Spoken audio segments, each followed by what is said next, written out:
Yeah, I'm excited. I just got off work. I'm like, all right, let's do this. Carol, I love your hair. I always see your hair like a top knot. It looks so cute. I know that's the first thing I said when I popped her on here. I was like, your hair looks so cute today. It does. She looks like, I don't know, like an ethereal, like fantasy princess, like in the Ooh. books. Ooh. A little bit longer, I'll get like the mermaid. Yeah, cover the boobies. I love it. It's just like been so hot that I don't even want to. No, that's yeah. I bet.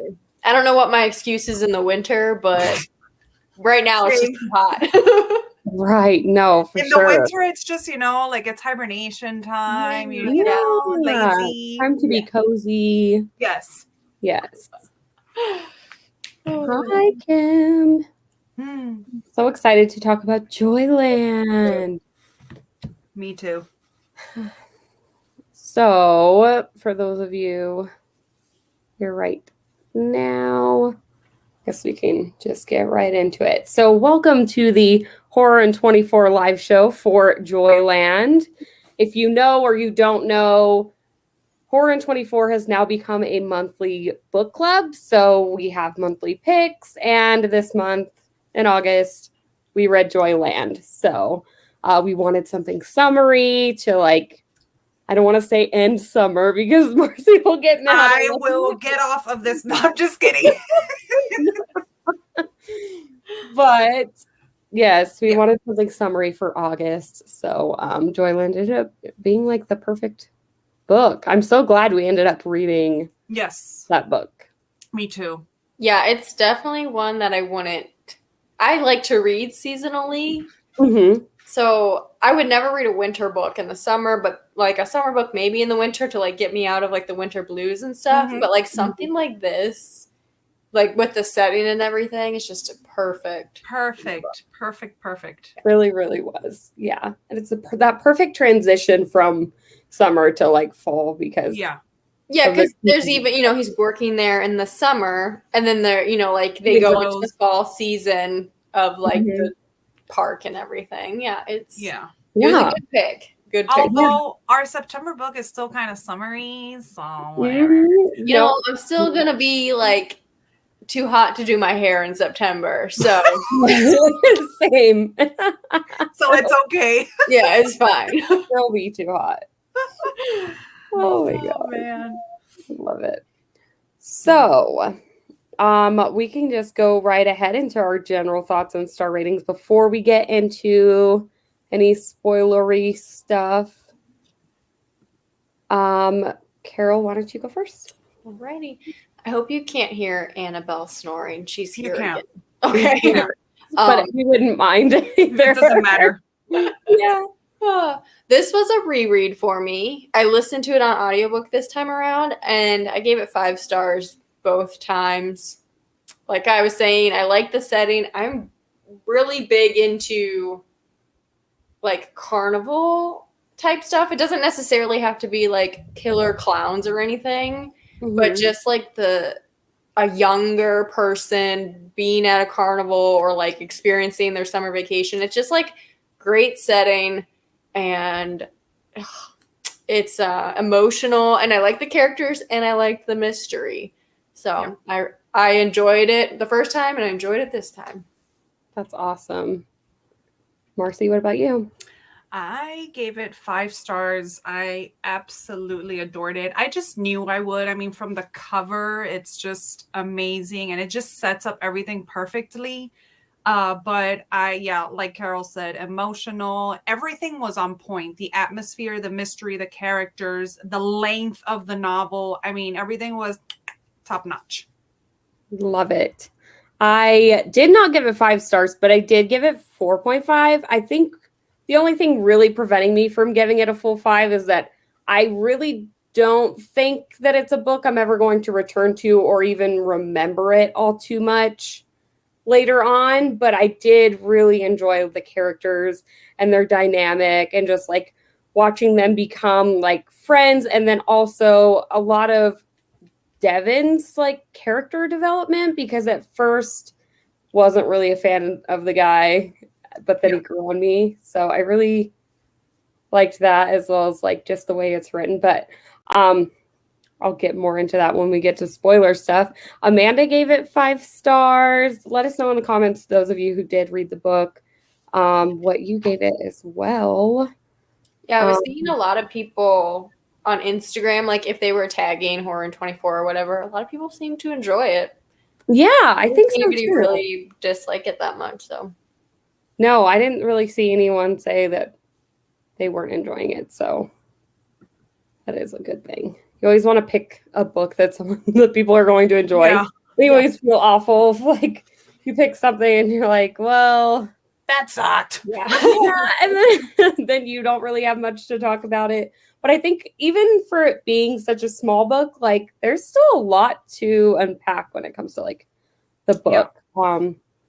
So if you have not read the book, you might want to dip out now, because we are going to get into some spoilery stuff, because this is the live show for the book. So and it's kind of short too, so it's not much we can say.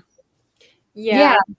For general thoughts, like, you don't want to give too much away, but it's worth a shot reading it, because clearly most people end up enjoying it. So if you like carnival atmosphere, very nostalgic atmosphere, because it's set in the 70s and summertime, and if you like horror stories with heart, with like friendships and just that focuses a lot on relationships, I think this is the perfect one for you. So I think that's about all you can say about it. I think that this is like perfect for people that like want to dip into Stephen King and want to really feel those friendships and stuff that he usually writes in his bigger books, but they don't want to commit to that. I think this one's like just perfectly sized. Oh, for sure. It's definitely a great starter. Mm-hmm. I had someone tell me that Joyland was their first king, and I thought that was really weird at first. But then, like, I think it's just like a weird place to be like, oh, I'm just gonna grab this book and read this out of all of his work. But like, it's a good place to start, I think, if you don't want something terrifying or like horror or whatever. I think it's a good place to start. Oh, absolutely. Yeah, for sure. And then you get that really great character development that he without the 1,000+ pages. Exactly. Characters that you just that grow on you fall for them, and you feel like they're real people, like you feel like Devin's telling the story and this is a true story and it really happened. It's just like, it has all those good feels. So there was not a lot of gore, and it's a tad supernatural, but not really. Like, it just kind of hints to the supernatural. So I guess we can get into the story. So this follows Devin Jones. He gets this job during the summer at Joyland as like seasonal help. And he does this because he's basically, his heart is broken over this girl that he's dating, Wendy. That is basically blowing him off, like just constantly blowing him off. And so he's devastated over that, and he wants to keep himself busy. So why not just get a seasonal job at a carnival? And I think it really does the job of that. Like, it does help keep his mind off of Wendy. And then, it's also a murder mystery, because there was this woman who was murdered years before in one of the carnival rides in like the House of Horrors. Is that what it was called? And she was brutally murdered. And then it's years later, Devin's working there, and he becomes fascinated by the story of this murder, and he like wants to know what happened. So he meets people who become his friends, and they all investigate it together. And it's a really, really fun story. So like I was saying before, like, my first initial thoughts of Devin were not so great, because I think and I understand, because he was very upset over Wendy, but like, just get over it. Yeah, like he was just, I would think about it all the time. I was like, but okay, like, that's how I felt too, kind of. But then I'm thinking about it am very removed from where he's at in life. Mm-hmm. Like if that's like your first serious relationship, even though he's like a little bit older, like what, 20 or 21 or something. Yeah. Mm-hmm. Like some people that like their first serious relationship might be ending around there. Like, you know, if you date in high school for a few years. Like, so that was like his first thing. And then with his mom being dead, like I feel like he just kind of, I don't know. I got it. You know, it's easy now as like someone in their 30s who to be like, you really thought you were going to be with that person forever. Right. Like you should have been. but even with that being said, like I get over it. Like if you're being treated very poorly, and let me tell you, like I can relate because I've been there. I've cried and you know, obsessed over a guy, but it was in a situation where I was always left blind and wondering, like there was no closure. But the way that she would treat him was, you know, I was just like, okay, guy, we need to like, I don't know. He was like in denial too. Like he was. Absolutely. Yeah. So he gets the job there to like basically forget about her. And he's pretty much able to because he starts becoming obsessed with this murder mystery. And this story is so full of just like rich, interesting characters. Like Madame Fortuna was like, like I wish we had gotten a little bit more of her, but like, so there's this character, Rosie. She is Madame Fortuna. She is like a fortune teller for the carnival. And she tells Devin some really interesting stuff that he's going to meet. What was it? A girl in a red hat or something like that? And then, I remember she was wearing a hat. Yeah. Mm-hmm. And then that he was going to meet a young boy that had a dog, and one of them was going to have this site or something like that. So that kind of starts the mystery and like, okay, so where's this going to happen? It does take a while for things to really start happening. I feel like it's kind of a slow burn as far as mysteries go. Yeah. Or like once he finds out about the murder like from years ago, it's kind of still like you're not getting him or Aaron aren't really like into it for a while until they go into the ride and Tom, is that his name? The guy friend? Until Tom like sees her and all this stuff, sees the ghost or whatever.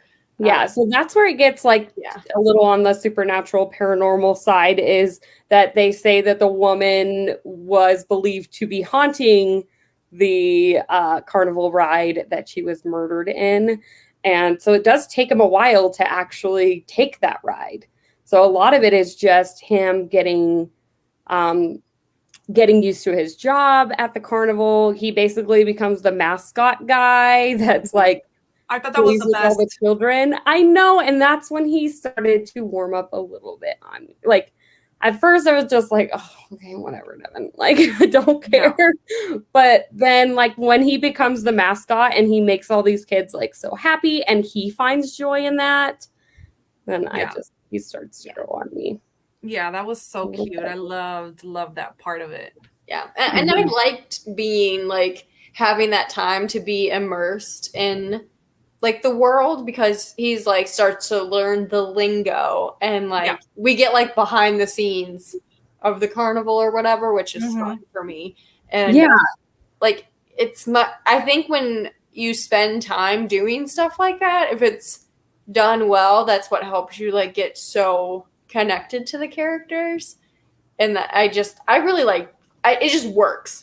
And but then there's other books where I'm like, oh my God, what are we doing here? Like, why is this so long?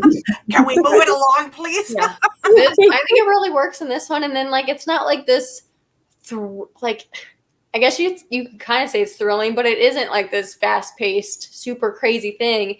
And it's kind of like he packs a bunch in at the end, but not in a bad way. Like sometimes you feel like books are like slogging and then a bunch of things happen and it's done. Yeah. It was like that, but it was done well. Yes. Yeah, I think you need that time in the beginning with Devin and learning the like carnival life and everything and like learning their lingo. And his friendships developing with, you know, Aaron and Tom, and just like meeting all the different people that he works with. It kind of like shows his connection and like gives you like more of an understanding as to why he would want to stay instead of going back to school, and why he was so concerned. I mean, this is the 70s, and that girl died, what, like 20 years prior? Mm-hmm. Yeah. Not like he's going to find DNA or you know what I mean? Like, what are the chances that this is going to get solved? But he's so like convicted. So it helps like bring up his connection to the place and everything. Absolutely. Yeah. And I think that's like, it really was that ride that he takes with Tom and Aaron. Mm-hmm. And then Tom sees the ghost of, oh my gosh, what is the name of the murder girl? Why can't I even think of it right now? I can't think of it either. I feel really bad that I don't remember. I know. But I wonder if it's on the back of the book. Why can't I remember? It's like the one name I can't remember of like the whole book either. Which, I mean, I did listen to it on audiobook too. I think I read like a big chunk of it physically, and then I ended up reading it later, like listening to it on audiobook. And then like names just kind of but she was said to be was wearing a like Alice band on the top of her head. And then like Tom sees the ghost, and then later on Devin sees like the Alice band in the cart of the ride. So then he's like, that's when he becomes really determined to like solve the mystery. And then Madame Fortuna tells him that he should stay on. And so he goes and asks, and he becomes gets a more permanent position, I guess. Mm-hmm. Linda Gray.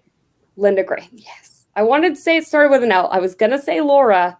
That would have been close. But now it's all coming back to me.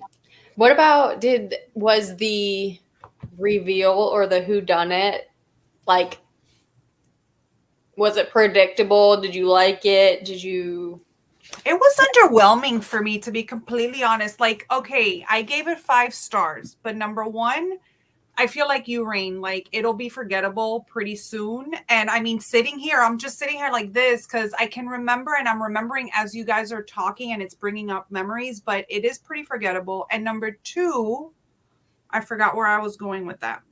Oh, the reveal.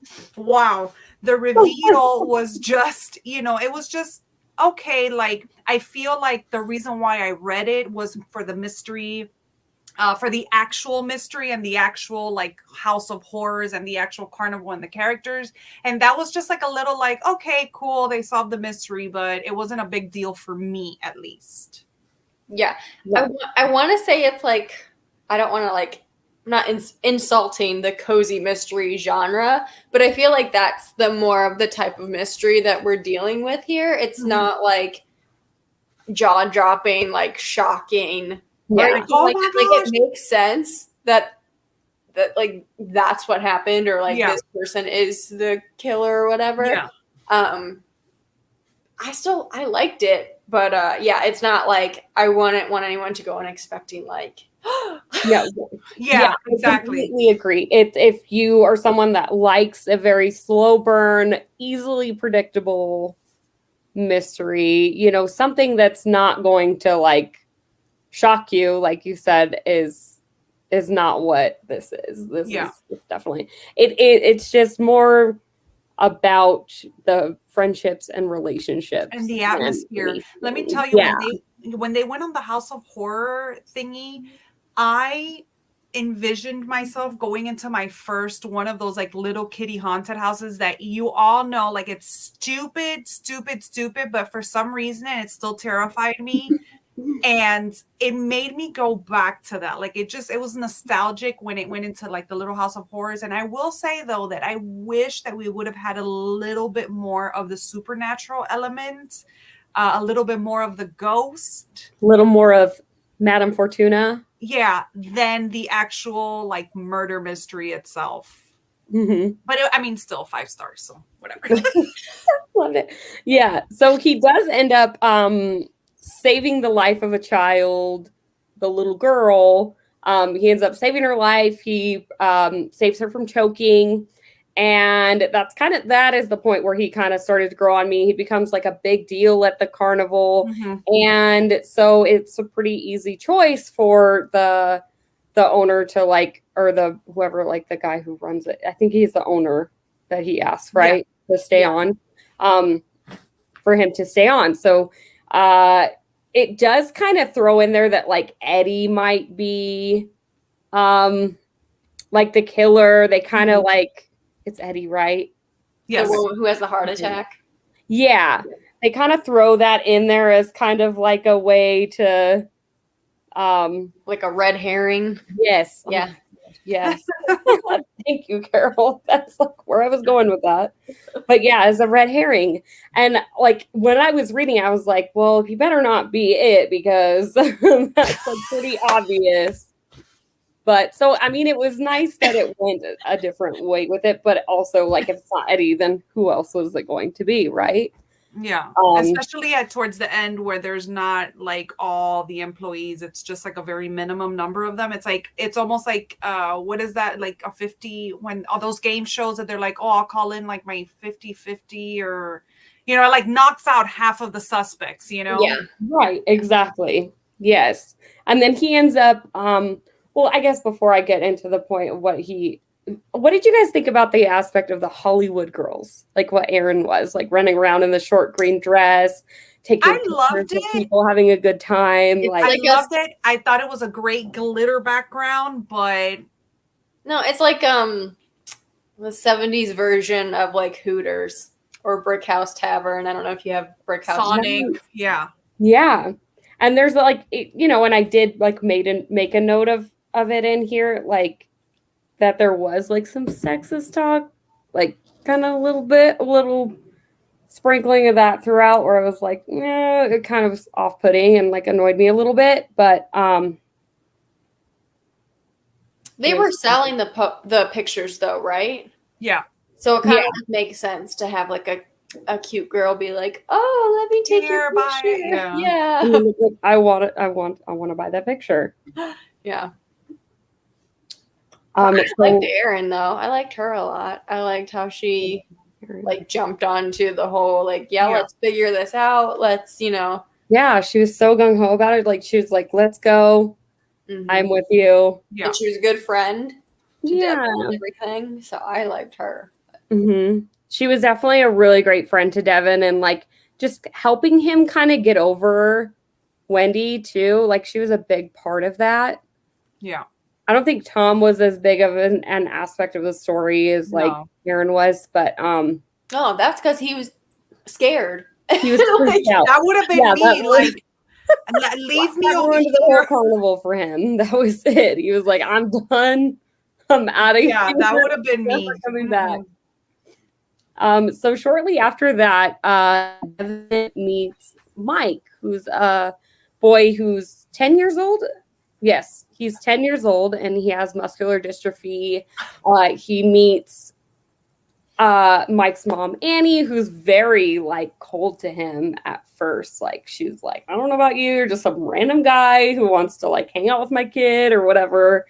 And she's very guarded at first, but then like she warms up to him, and then they become just like this beautiful little, just it's adorable.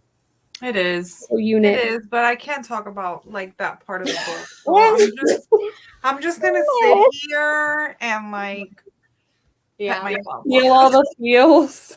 I know. It's horrible.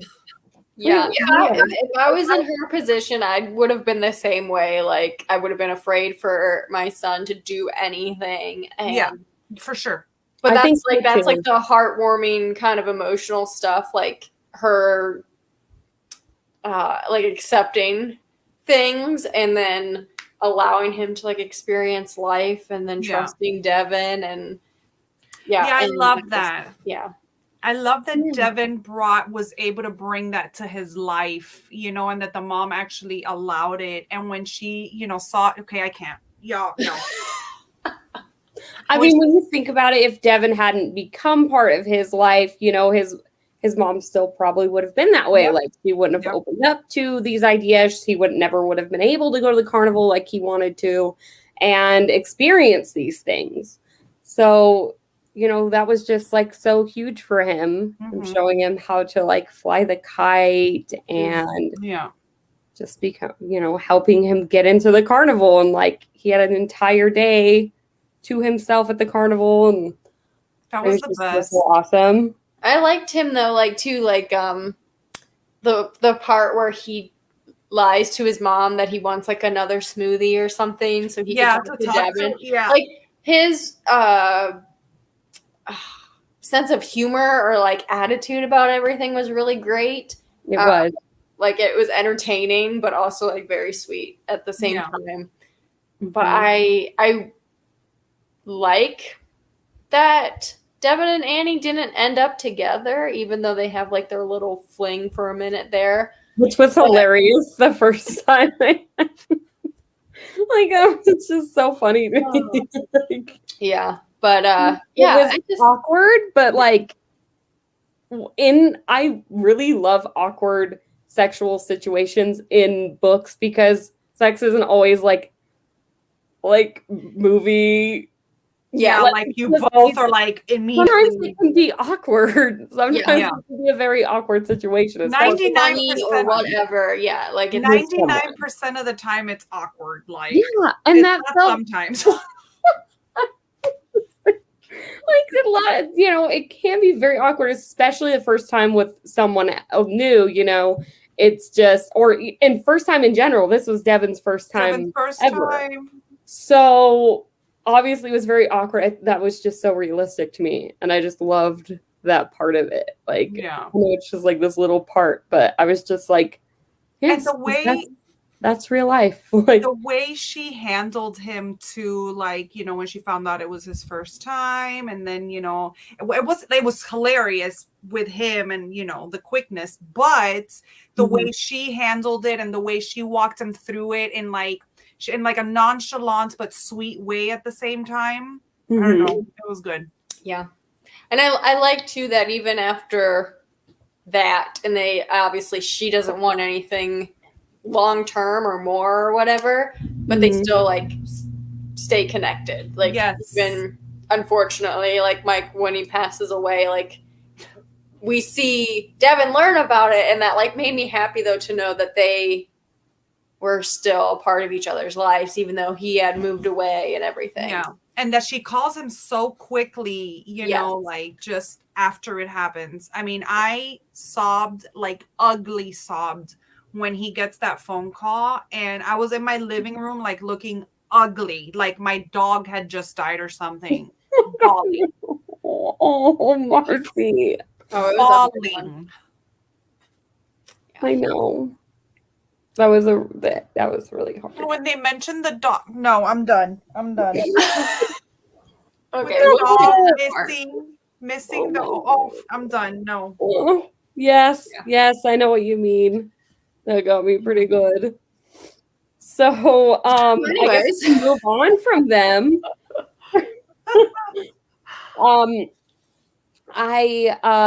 What happened shortly? Okay, so he meets Mike, he takes him to the carnival and everything. He has a great day. And then this is when things start coming to light as far as like who murdered Linda Gray. Yes.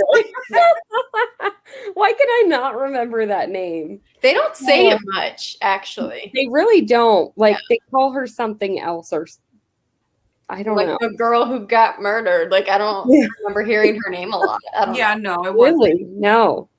So a tearjerker in parts. Yeah, you should know this. Yes, it's definitely. It's emotional. It definitely focuses more on the emotional things. Yeah.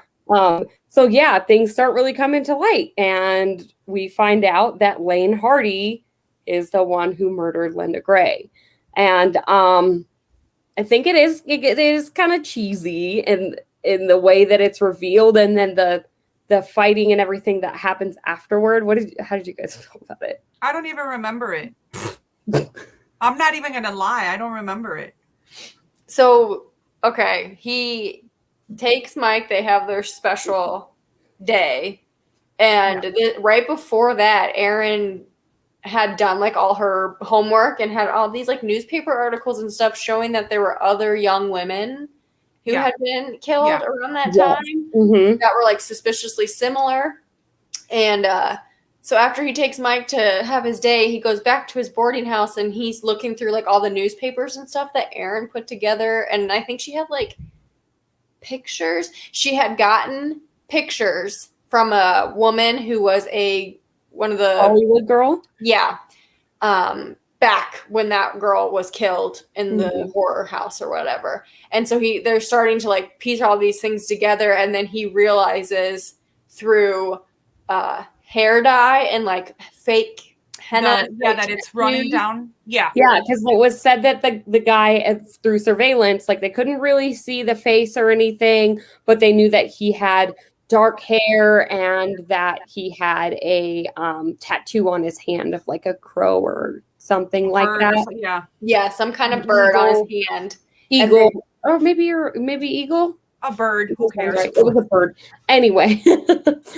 So that's why Eddie becomes a suspect, because Eddie's always wearing gloves. And he finds out that he has like psoriasis really bad, and that's why he wears the gloves.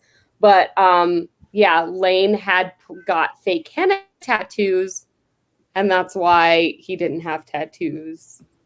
Yeah. When Devin met him, and I remember in the Ferris wheel was where they had their like big scuffle. Yeah. Okay. I remember. Yeah, so he gets him with a gun, he gets him on the Ferris wheel and telling him if you don't show up to the park right now, I'm killing Annie and Mike. Like he's there, he knows where they're at. So he meets them there.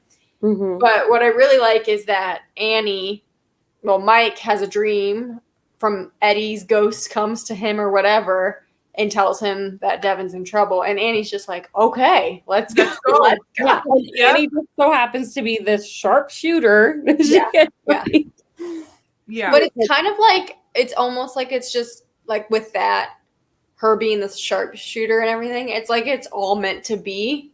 Yeah. So, like just like Lady Fortuna was like, you're going to save this little girl's life. You're going to meet this boy. Like, it's all just like this fate coming all together. Right. And so it's like not a happy ending, but it's kind of a happy ending when you think about like, oh, he saved this little girl's life. He solved this murder. He gave Mike this happy time. Like, yeah, it's a lot. It's a lot in a short book. Yeah, just like just said, so much happens in such a short book. And it's so true. That's what makes it so enjoyable. Is it's a really quick read. It's so perfect for summer. It really, really is. Yeah, it's really quick. There's a lot that happens and a lot of heart. It's just like the mystery itself isn't the best part of this book. No, right? It's like a fun little add-on. Basically, yeah. It's like a fun little twist for sure. So, did you guys have any like quotes or anything that you liked? Because I did think like one. Let me grab my book. Two, three. Just kidding. I had three. But there were a few, like the way that the prose is done very well. There are a few very like important things that are being like said in here, and you're like, wow, like. I know this book is kind of on the lighter side, I guess, as far as King, but still, like, there were these moments that really pack a punch. Mm-hmm. And then some things like love leaves scars when he's like talking about how, because he's telling this story as he's much older. I believe he's like in his 60s or something. Yeah, he's like old. Yeah, he's much older when he's telling this story and reliving these moments of working at the carnival. And then he just talks about how he still thinks about Wendy and how much that affected him. And so he says that love leaves scars. And oh my gosh, I have that one. Like, I have that one saved. Yeah, I was just looking at it. We all did. It was so good. It was just Carol, look at my color. Phrase. Oh, I used orange too. Look at us. What? We're connected. I think I was listening to the audiobook when I heard that part. So I just typed it right in on my phone. But Oh, okay. Oh, that's so awesome. so I don't have any tabbies in mine. It's easier to find Yeah. on your phone.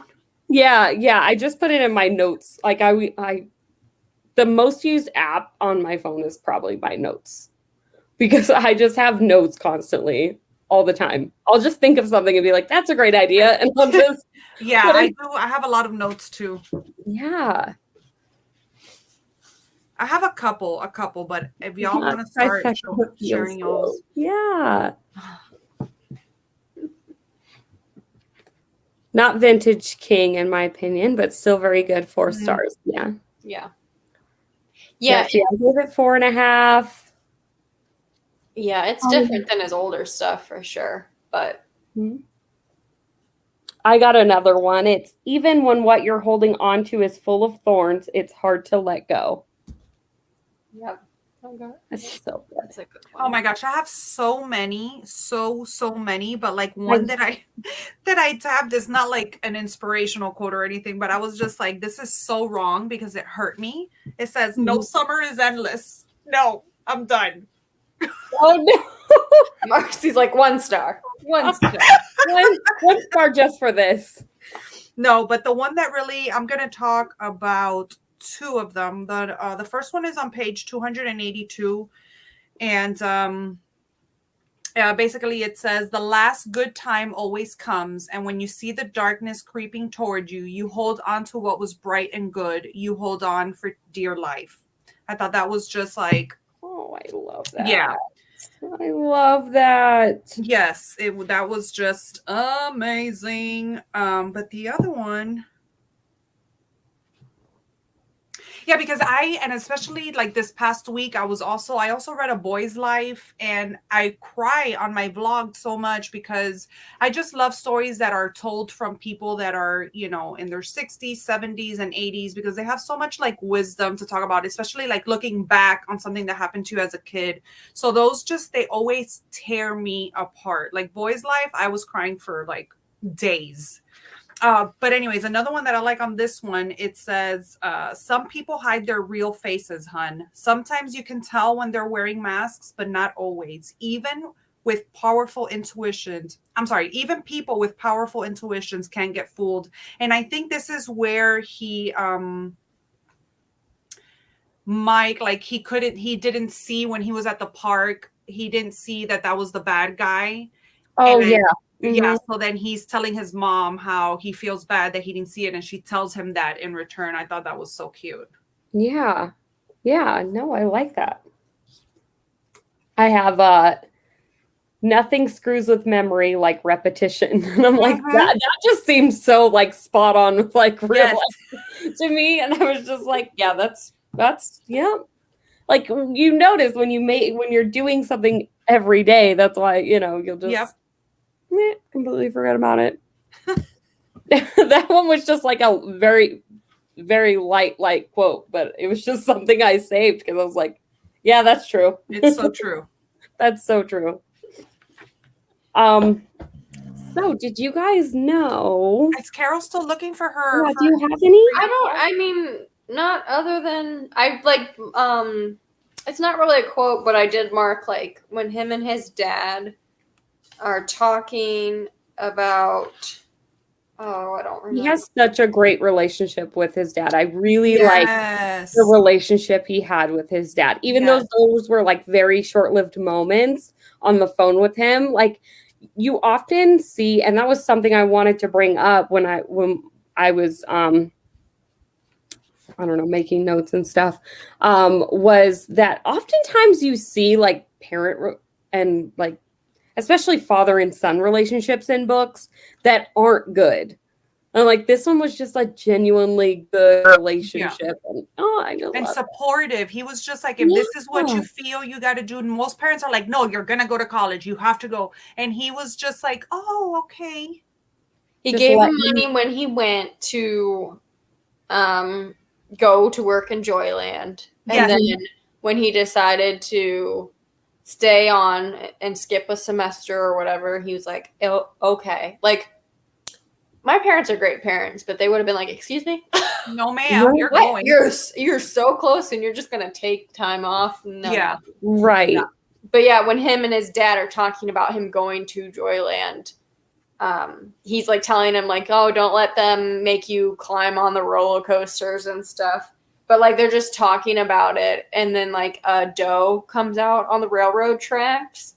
And it just says, she paused there looking at us calmly, ears cocked forward. What I remember about that moment was the silence. No bird sang, no plane went droning overhead. If my mother had been with us, she'd have had her camera and would have been taking pictures like mad. Thinking of that made me miss her in a way I hadn't in years. And they just say, like, I love you too. And then the deer, or they look back and the deer's gone. Like, I was just like, the universe, you know, like sent that doe or whatever. For sure. So, yeah. And like we were saying about parent-kid relationships, especially with King, because I could be wrong, but I think his dad was possibly an alcoholic, possibly abusive, or like not in the picture or something. So I feel like sometimes his parent relationships, or maybe it was his mom, because like he writes like Carrie's mom is like a monster and like things like that. Oftentimes in a lot of his books, like the parents, you know, are like usually abusive or neglectful or something or other. So I like that quote that I'm going to put too. Yeah. I did that one too on my thing that the past everyone writes fiction. Yeah. Yeah. I have one more that I just found here. And this is when Aaron, he's talking to Aaron and they're talking about, what's her name? The stupid Wendy, whatever. Wendy. I thought you meant the girl that got murdered. I was like, damn. No, Wendy, you know, the whatever. Yeah. And she's telling her, Aaron's telling him, you'll get over her. And he's like, yes, I knew it was true. And part of me was sorry. It's hard to let go. Even when what you're holding onto is full of thorns, it's hard to let go, maybe especially then. And, you know, I was like, that is so true, man. Even if you know, like, you know, that you're being hurt or that person is crap, like this girl. It's still hard to let go. For him. Yeah. Yeah. Absolutely. Oh, there's so many great moments like that. That's what we mean when we say that this book is about relationships, because it's not just about those friendships. Like, it's about the relationship between parent and child and mother and son and father and son. And it's just like, it's the best. I love it. Yeah, I feel like we got like the best of King. Well, I don't know if I would say the best, but like, let's say, for example, in Lisey's story, it's all about the relationships and all of that. And it's about the friendships. But, you know, I mean, like the best of King in such a short, compact size, you know, it's like he didn't lose any of his touch when it came to this, even with its size, is what I'm trying to say. Right. Yeah, for sure. Like after this, I wasn't thinking that I would be as interested in the hard case crime books. Like, it just, as far as his works, it wasn't like on my priority list to get to. But now, like, I really want to read the Colorado Kid. Yeah. Like, I mean, if it's gonna have that type of feel and all the like nostalgia and stuff, like, I think I'll just continue. Yeah. Them, even though I was not expecting me to feel that way at all. But I wanted to ask you guys if you knew that Joyland, it was at one point actually an amusement park. Oh no, I didn't know that. Yes, there was an amusement park called Joyland in Wichita, Kansas. Wow. Yeah, and now like the ruins are still there of the amusement park, and it's said to be like spooky and like maybe haunted. I don't know. Oh man, I have to check it out. Me too. I like looking at like those pictures where it's like, oh look, no humans have been here for 20 years or 50 years or whatever. Yes, those are always the best. Yeah, and I'm like wondering if that like was a little bit of an inspiration when he was writing this, or if it's just pure coincidence. Yeah, because like that would be creepy. It fits the timeline a little bit, because I did look it up after I realized that, And I think the amusement park it ran from 1949. What? Yeah, I'm trying to figure out how to fix Oh it. my gosh. I don't know what to do. I just hit block, so. Oh, okay. What? Yeah, because now it's saying message deleted on the YouTube. Oh my gosh, that creeps me out. That was really weird. That was terrible. Oh my God. Well, people are nice stupid. way to put a damper on our live, guys. Right. I mean, like, Thanks a lot. Wow. Seriously, get out of here. We do not accept that kind of stuff here. That totally threw me off of what I was saying. I know. I'm like trying to. I was all like Googling pictures, like thinking like you could look and see, like, what if the dog is like a mascot at the real one or something, or was? Oh, right. Oh, but no, I don't think there was a dog mascot.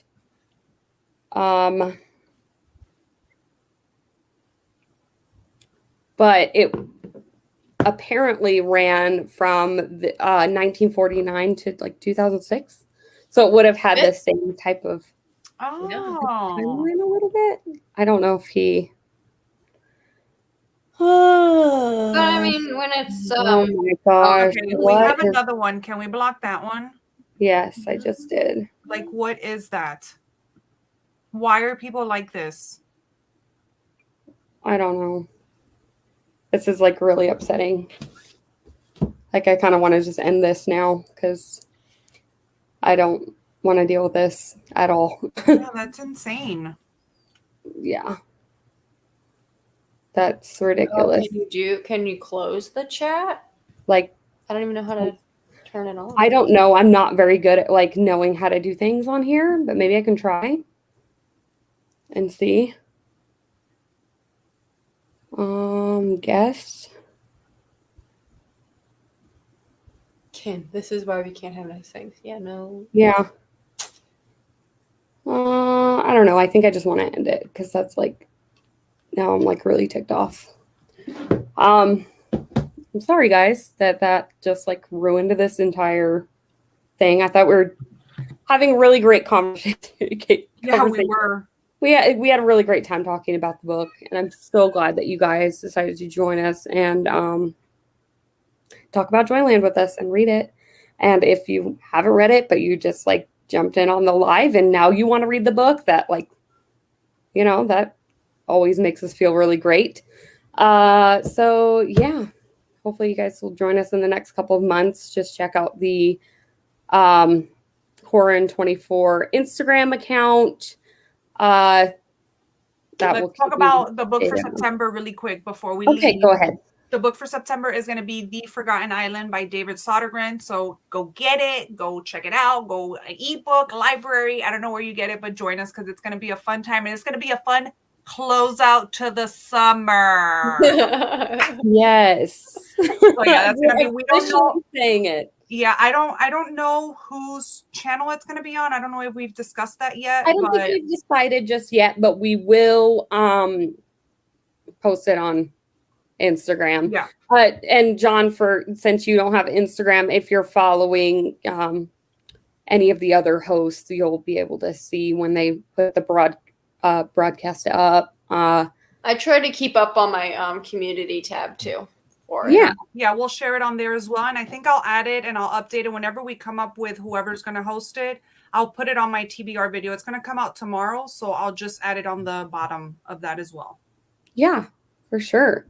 The stacks of strange books for fall have not been chosen yet, but we will have October and November announced very, very soon. So September is A Lesson in Vengeance, and then October and November will be announced. And I believe we're going to take a little break in December from a monthly pick, but we will probably still have like sprints and hangouts, maybe do like a weekend readathon or something like that. We could that'll be cool. Work something out that would be really fun, but we don't want to put all the pressure on in December because so many people are busy during the holidays. So yeah, that's the plan. And Kim, if you're following Stacks of Strange on Instagram, you'll get all the information for that. We will be posting it very, very soon, the next 2 books. Alrighty. And I'm glad that you're reading A Lesson in Vengeance. I'm very excited to read that. And the live show for The Taking of Jake Livingston will be this Thursday at 3 o'clock Awesome. my time. So that'll be 6 o'clock Eastern. So thank you guys so much for joining. I thought this was a really, really great conversation. And I really, really enjoyed this book. And I think we did it justice talking about it. Yeah. So, yeah, it's great. It's always a great time seeing you guys. So It is. thank you all for joining. Bye. Bye, guys. Bye.